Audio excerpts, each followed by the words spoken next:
네, 어저께 이제 4장에서 7장까지의 말씀을, 그리고 오늘은 이제 8장에서 10장까지의 말씀을 읽었습니다. 8장에는 이제 빌닷이죠. 수아 사람 빌닷의 1차 이제 변론이 이제 나오고, 거기에 대한 또 욥의 응답, 이렇게 어제는 이제 엘리바스의 이야기에 대하여 욥이 이제 대답하는 이야기였습니다. 우리가 지금 그 장별로 풀지 않고, 그리고 좀 좁은 간격을 두고 이제 보지 않고 좀 넓게 보고 있습니다. 그리고 이제 그 안에 있는 뜻들을 보고 있는데, 이제 계속 이제 하다 보면 이제 욥기가 좀 길기 때문에 이제 장이 좀 겹치면서 우리가 좀 이해를 좀 더 가져갈 수 있을 것입니다. 엘리바스의 그 관점은 인과응보라 그랬죠. 인과응보. 결국은 죄가 있다라는 얘기였고, 그래서 욥에게 충고하고, 하나님은 어떠한 방법으로든 원망해서는 안 된다, 이렇게 얘기하고 있고, 그런데 그 얘기가 욥에게는 위로가 되지 않는 말이었고, 고난당한 사람에게는 그저 이빠른 소리일 뿐이요 상처가 될 뿐이다. 그러니까 어저께 말씀을 나눴습니다. 오늘 8장에도 수아 사람 빌닷의 이야기가 나오는데, 엘리바스는 조금 친절해요. 그래도 좀 점잖고 좀 그렇게 얘기하는 것에 비해서 이 지금 수아 사람 빌닷의 이야기는 조금 더 단호합니다. 근데 주제는 똑같아요. 한치도 나아감이 없고 인과응보. 그리고 자녀들의 죽음에 대해서 초반에 얘기할 때 뭐라고 하냐면 이것도 죄의 결과다, 이렇게 얘기해 버립니다. 그러니까 굉장히 아프게 얘기하는 거죠. 그래서 어디까지 가냐 하면, 그러므로 회개해야 한다. 회개하면 하나님께서 다 고치시고 복 주신다, 이렇게 얘기해 버립니다. 그래서 이 말 끝에 나오는 이야기가 우리가 참 잘 아는, 사람들이 참 좋아하는 말씀이 거기에 한번 나오는 거죠. 그렇죠? 8장 7절 말씀 한번 읽을까요? 8장 7절. 내 시작은 미약하였으나 내 나중은 심히 창대하리라. 저는 이제 이 말씀을 누가 이렇게 이제 집에 이렇게 가정 신방하고 할 때 가보면 이렇게 걸어놓은 집들이 있어요. 그러면 저 말씀이 과연 그러한가? 물론 저 말씀 자체는 틀림이 없어요. 하나님 말씀이기 때문에. 그렇지만 이게 어떤 문맥에서 저 얘기가 나온 줄 아니까 저기 적절하지 않아 보일 때가 있습니다. 그런데 그만큼 이제 욥기 안에 보면 굉장히 유명하고 잘 알려진 구절인데, 사실 문맥에서 잘 읽어보면 해당하지 않는 이야기로 쓰여진 하나님의 말씀들이 꽤 나오는 부분입니다. 이 말씀이 과연 틀렸느냐? 그렇지 않잖아요. 이 이야기가 틀린 말이 아니라 이런 방향 안에서 이 이야기가 나오고 있다는 것이죠. 그래서 상황에 맞지 않는 이야기란 얘기입니다. 어저께 라인홀드 니버라는 신학자의 평정을 위한 기도문을 인용하면서, 주여 제가 바꿀 수 없는 것을 받아들일 수 있는 나에게 평정을 달라고 그렇게 기도하면서, 바꿀 수 있는 것과 바꿀 수 없는 것을 구분할 수 있다면 그것이 참 하나님의 지혜입니다. 그러니까 이 둘을 분별할 수 있는 지혜를 주십시오. 그렇게 이제 어저께 인용을 했었습니다. 근데 그리스인들은요, 이러한 상황에 대해서 운명이라고 얘기하면서 그것을 모이라, 그리스어로는 모이라라는 말을 썼어요. 그래서 이 운명이라는 것은 신들조차도 바꿀 수 없다, 그렇게 이제 생각해서 운명은 되게 절대적인 것으로, 그래서 그리스인들의 사고에서는 운명은 그냥 받아들여야 하는 것으로 그렇게 얘기했었단 말이죠. 그러니까 분별이 안 되고 이해하고 감당할 수 없는 일들을 앞에서 세상은 운명이라고 얘기합니다. 그리고 어쩔 수 없는 것이라고 얘기해요. 그런데 그리스도인들은 이러한 것에 대하여 운명이니 8장이 이렇게 인정하지 않습니다. 이 부분을 뭐라고 하냐 하면 하나님의 섭리라고 얘기한다. 그래서 하나님의 섭리. 그러니까 하나님의 섭리는 인간의 논리나 사고나 이런 것으로 제한한다거나 이해할 수가 없는 부분이에요. 그래서 섭리죠. 그런데 대표적인 하나님의 섭리가 그럼 뭐가 있을까요? 하나님의 섭리. 하나님의 섭리라고 던져놔버리고 모든 것이 하나님의 섭리다, 이렇게 말하면 되게 무책임할 수 있잖아요. 그런데 우리가 잘 생각해 보면 하나님의 섭리란 말이 상당히 어렵지만 또 이해를 못할 이야기도 아닙니다. 대표적인 하나님의 섭리를 저는 사랑이라고 생각하거든요. 하나님의 사랑. 그러니까 하나님의 사랑도 우리가 잴 수가 없어요. 셀 수가 없어요. 하나님의 사랑이 어디서부터 어디까지인지 우리가 다 포괄하여 이해할 수 없잖아요. 그러니까 그것도 하나님의 섭리예요. 이렇게 얘기하면 조금 어려움이 좀 덜할 것 같아서 말씀드렸는데 우리가 한 부분 더 읽어야 될 것 같습니다. 로마서 8장으로 한번 가보겠습니다. 로마서 8장. 제가 가진 성경으로는 신약 성경 250면입니다. 250면. 제가 드리는 그 말씀 그 페이지로 그냥 찾으시면 더 빠르겠습니다. 로마서 8장 35절에서 39절까지의 말씀, 우리가 잘 아는 말씀인데 이 부분을 한번 읽겠습니다. 저희가 35절부터 로마서 8장 35절에서 39절까지 신약성경 250면 전후에 있습니다. 8장 35절부터 39절, 35절 함께 읽겠습니다. 누가 우리를 그리스도의 사랑에서 끊으리요? 환난이나 곤고나 박해나 기근이나 적신이나 위험이나 칼이랴. 기록된 바 우리가 종일 주를 위하여 죽임을 당하게 되며 도살당할 양같이 여김을 받았나이다 함과 같으니라. 그러나 이 모든 일에 우리를 사랑하시는 이로 말미암아 우리가 넉넉히 이기느니라. 내가 확신하노니 사망이나 생명이나 천사들이나 권세자들이나 현재일이나 장래일이나 능력이나 높음이나 깊음이나 다른 어떤 피조물이라도 우리를 우리 주 그리스도 예수 안에 있는 하나님의 사랑에서 끊을 수 없으리라. 아멘. 하나님의 섭리를 대표하여 설명하는 구절이 로마서 35절, 39절이라고 저는 생각해요. 그래서 우리가 지금 살고 있는 현재가 하나님으로부터 하나님이 은혜로 우리에게 사랑으로 우리에게 주셔서 얻은 구원, 이미 이제 얻은 구원이 있죠. 그리고 그 구원에 대하여 또 이제 장차 이루어질 영광의 완성, 그 사이에 있기 때문에 이 현재의 시간이 환란으로 가득 차 있다, 환란이다 이렇게 얘기했는데 그렇게 얘기하니까 좀 오해인 것 같아요. 그러니까 환란만 있는 것이 아니라 그 시간들은 구원과 영광의 완성 사이에는 환란과 이런 어려움도 있다는 거예요. 이 시간들도 분명히 존재한다. 왜냐하면 우리가 하나님의 성도 되어가고 하나님의 자녀가 되어가고 하나님이 인도하시는 원하시는 바의 완성의 자리까지 가는 데에는 환란이나 어떤 고통이나 고난의 문제가 반드시 존재한다는 것을 얘기하기 위해서 강조한 것이지, 우리 인생이 이렇게 환란으로 가득 차 있다 이렇게 이제 말씀 어저께 그렇게 생각해놓고 말씀드리고 보니까 조금 오해가 있을 수 있겠더라고요. 그래서 어저께 제가 말씀드린 것들을 제가 모니터를 하면서 보니까 그 부분들 너무 강조한 것 같아요. 그래서 조금 오해가 있는데 이 말씀처럼 하나님의 사랑이 그런 대표적인 하나님의 섭리라고 말할 수 있는 것입니다. 그래서 분별이 안 되고 이해하고 감당할 수 없다고 해서 그것을 세상의 운명이려니 하고 체념해 버리는 것은 그리스도인들의 삶에 대한 자세나 이해는 전혀 아니다. 그래서 오히려 하나님의 섭리 안에 있다는 것을 믿으면서 이 모든 일들로도 하나님께서 결국은 만들어 가시는 일이라고 생각하면서 그 안에서 하나님의 뜻을 찾는 것이 적극적으로 찾는 것이 그게 그리스도인들의 삶의 자세라는 거예요. 그러니까 지금 욥은 지금까지 살아왔던 모든 그런 상황이나 이해나 그런 판단의 기반들이 지금 다 흔들리고 있어요.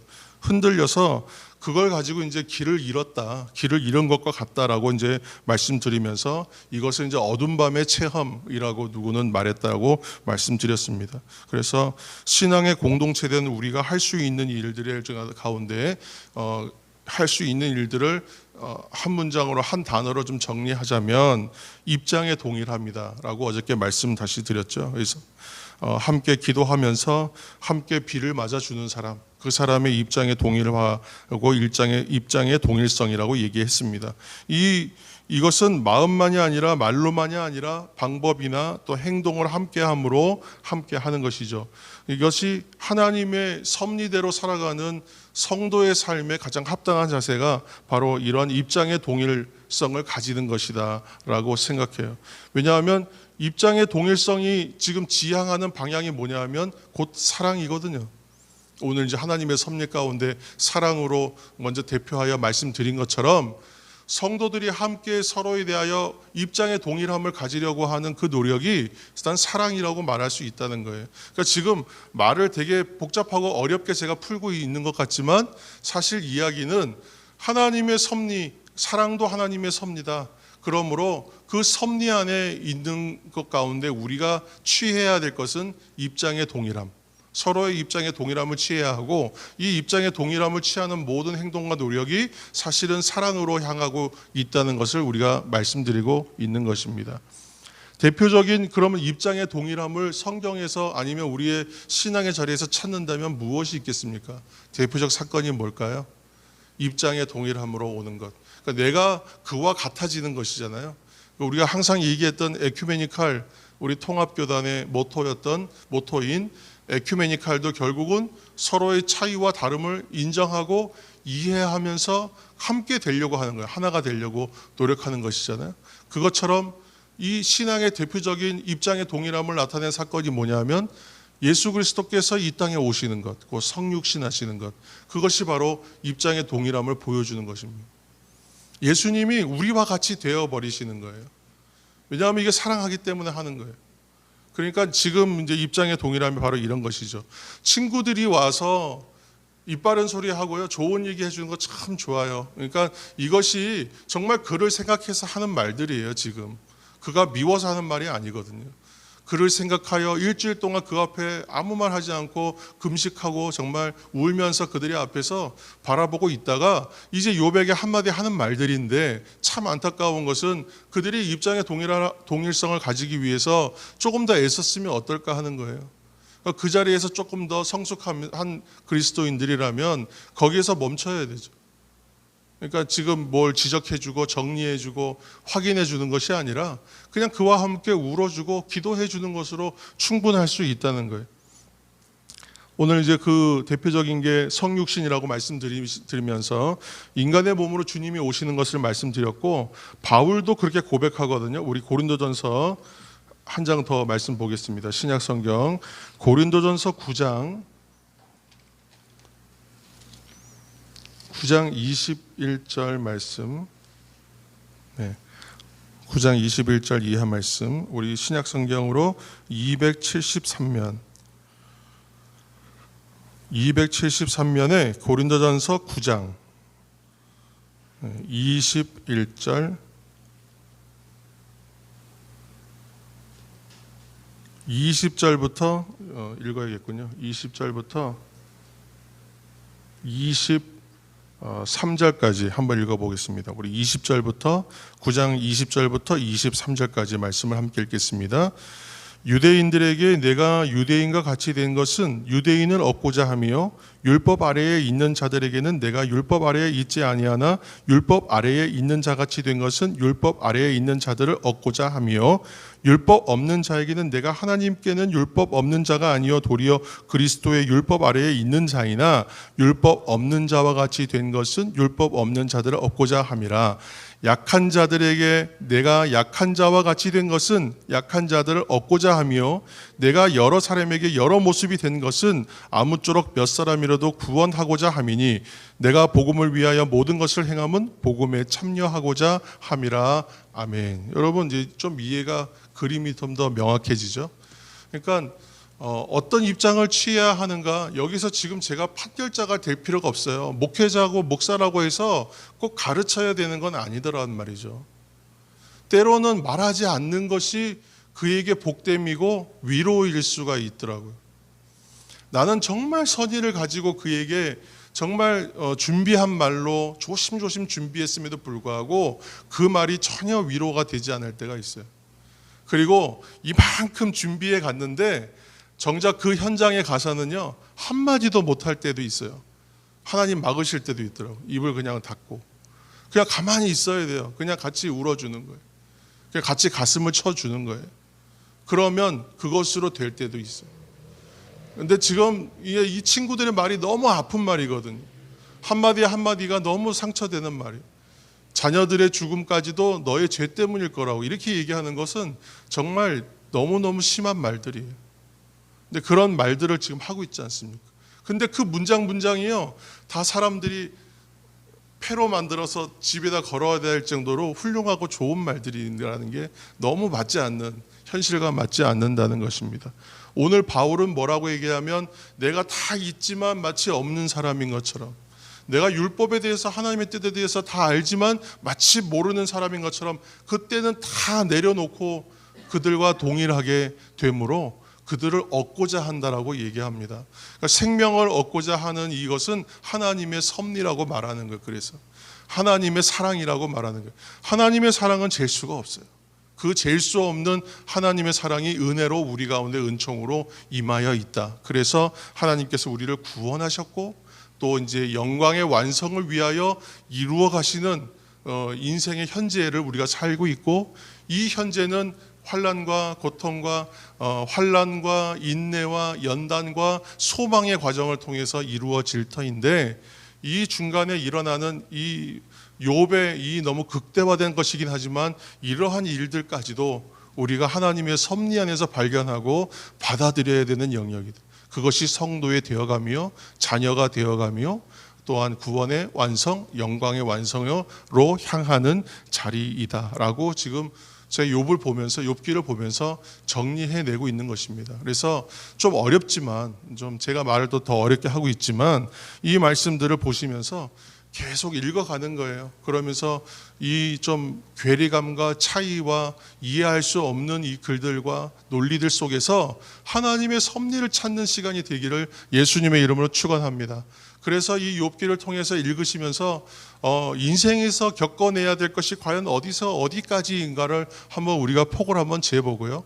그리고 그 안에서 하나님께서 이것을 다 덮고도 남을 만한 하나님의 섭리 가운데에서 이 말씀들을 읽어나가고 있는 나를 발견하시는 은혜가 있게 되기를 또한 다시 한번 예수님을 축원합니다. 그래서 어려운 글들을 읽으면서 오히려 그 안에서 나는 이해하지 못했던 것처럼 읽었는데 행간과 행간에서 하나님이 나에게 주시는 은혜들을 발견하셔서 이 말씀들을 읽어서 욥기를 마칠 때쯤에는 마치 이 땅에 있는 모든 일들을, 섭리들을 다 이해한 사람인 것처럼 충만한 기쁨으로 가득하시기를 다시 한번 예수님의 이름으로 축원합니다. 한번 기도하시겠습니다. 제가 좀 말씀을 어렵게 풀고 있습니까? 네. 함께 기도하실 때에 오늘도 우리가 이 한 주간 좀 기도하자고 했던 내용들이 있습니다. 그래서 하나님의 오늘은 말씀을 좀 생각하시면서 하나님의 말씀 안에서 하나님의 섭리, 하나님의 사랑, 또 복음, 우리를 구하시고자 하고 얻고자 하시는 하나님의 마음을 오늘은 발견하기를 원합니다. 우리가 그 은혜 가운데 있습니다. 섭리 가운데 있습니다.